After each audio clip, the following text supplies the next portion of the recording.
Hi, this is Stephen Brower from Mountain Valley Community College. This is meant to be an overview of Stallings Chapter 7. There may not be a specific topic video, so this may be the only video for Stallings Chapter 7. So Chapter 7 is taking a look at I/O, input-output. And so there's a chunk of the chapter that will talk about the different types of external devices that there are.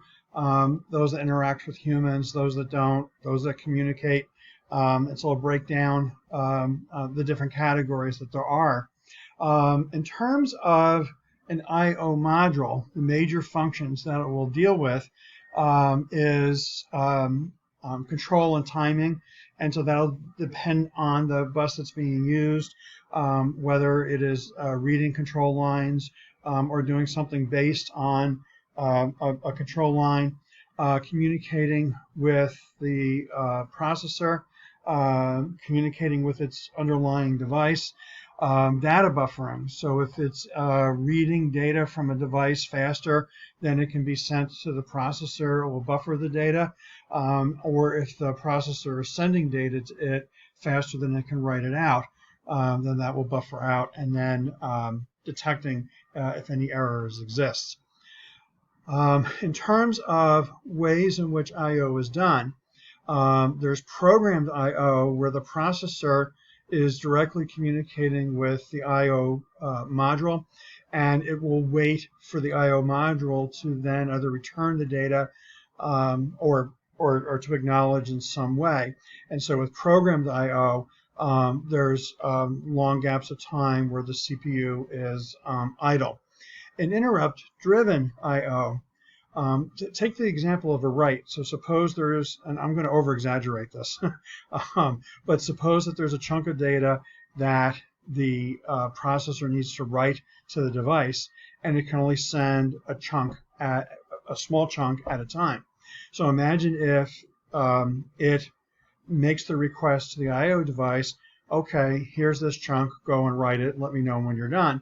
And then the processor starts working on something else. When the I/O module is done writing that little chunk, it can send an interrupt back to the CPU. You can see what it's saying, okay, we're done. And then in that case, then what the processor will do, well, it gets interrupted. And so we'll say, okay, where were we? Oh, well, here's the next little chunk of data to send to the I/O device. And it sends it off, and then it waits for interrupt coming back from the I/O device. So if there's something else the processor can do while that write is taking place, then it can just rely on being interrupted from the I/O device when there's something ready for it to do. Direct memory access, DMA, this is where, this is going to sound funny, but the processor can set up between the I/O device and memory, basically saying, okay, you two guys work together, I'm out of this. And once it sets up that you guys two work together, well, in terms of maybe reading from a hard drive, the data from the hard drive can go right into memory, or writing to the hard drive, the data that's in memory can go straight to the hard drive. The processor is not involved. Now, the book mentions that there are two ways or two things the processor can do while the data transfer is taking place. It either can work on something else or it can just go to sleep. And that, again, there's two different techniques that are used. A chunk of the chapter, sorry, I'm going to click on the right one over here. I'm sorry, no, I'm going out of order. I'll come back to that. A chunk of the chapter is looking at different protocols that are used for I/O devices. And I'm just glancing here on the bottom. So FireWire, SCSI, InfiniBand, SATA, Ethernet, PCI Express, and then Wi-Fi, of which there's a whole bunch of different letters, 802.11a, 802.11b, 802.11n, 802.11g. And one of the drafts of the slides I actually put together 802.11 AC/DC. You know, for those about their Wi-Fi, we salute you, but I was afraid people would take that seriously. And just as more of an example, what the book will get into are different versions of them and the speeds in which they communicate at. So what I decided just to list here was USB. So USB 1.0. Now this little b here, that would be bits. So 1.5 megabits per second. Well, if there's 8 bits in a byte, you'd have to take this and divide by 8 to figure out how many bytes per second that it does. But just keep that in mind that if it is bits per second, BPS, it's bits per second, not bytes per second. And so later, if you're trying to figure out how long it will take to transmit a document that's so many bytes, you have to keep in mind that the transmission speed is at bits.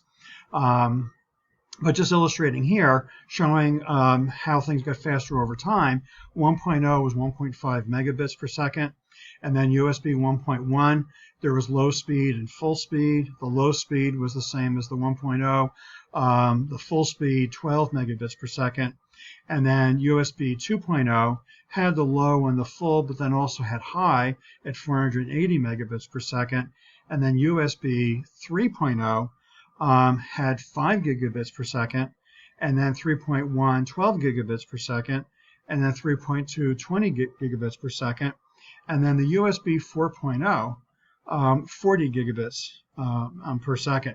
And so the some old flash drives may only be USB 1.0 or 2.0, but some hard drives, so external hard drives, like one of the drives that I have is a 4 terabyte external hard drive, and it uses USB 3.0. Actually, I didn't know whether it was 3.0 or 3.1 or 3.2, but it's damn fast. That's what it comes down to. You don't have to commit all these to memory. I'm just more showing the progression in terms of the speeds.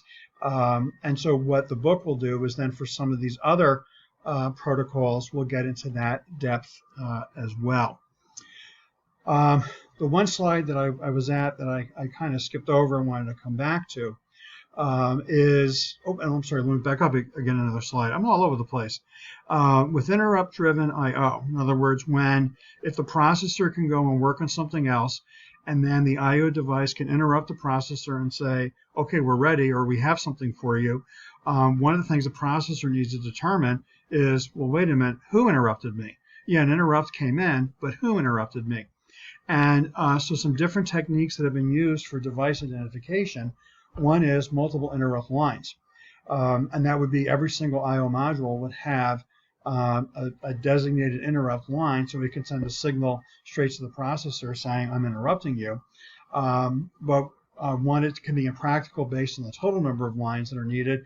And the other thing is, if there's multiple I/O devices on a single line, so if multiple things share the same line, then it's going to have to use one of the other techniques to then figure out, okay, well, which one of those devices sent the interrupt on that line.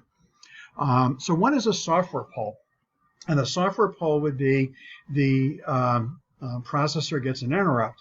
And then what it will do is it will do, and I'm going to oversimplify it, this is just an example, but it will do a test command.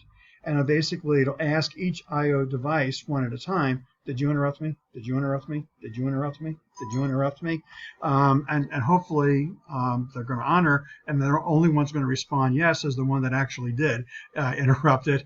And then once it knows, okay, got that acknowledgement back, then it would deal with that.